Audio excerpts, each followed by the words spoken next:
recognizing patterns, breaking them.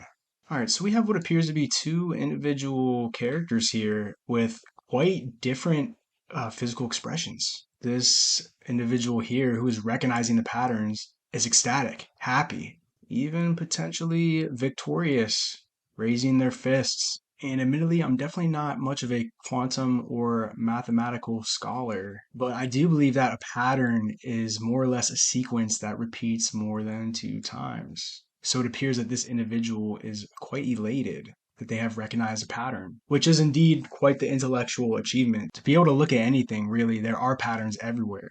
There's patterns in nature, of course, there's patterns in individuals, in civilizations, and in general, I'd say there's really omnipresent patterns in energy.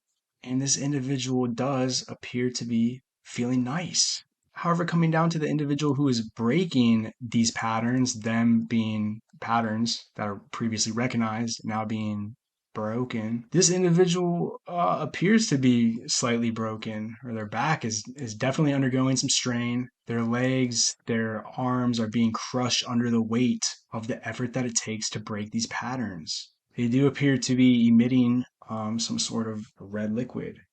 And I guess the question is, what about breaking patterns is so grueling? And what about recognizing them is such an enjoyable process? Well, I believe that potentially the author is referring to really the process of recognizing patterns within ourselves and breaking them. These could be bad habits, thought loops, even trauma that we've been experiencing, basically reoccurring sequences within our own lives and within our own minds that are contributing to a negative experience of reality in this world. We have to do anything it takes. We got to really push ourselves to break these patterns sometimes. They might be deeply embedded within us. This can be extremely demanding on our mind. It can be ego shattering. It can cause us to do very painful things like end friendships, leave situations that maybe we've been previously comfortable in. This individual's clearly uncomfortable, but would be for our ultimate benefit to break them and release ourselves from them. Sometimes they don't want to release you, and we got to work real hard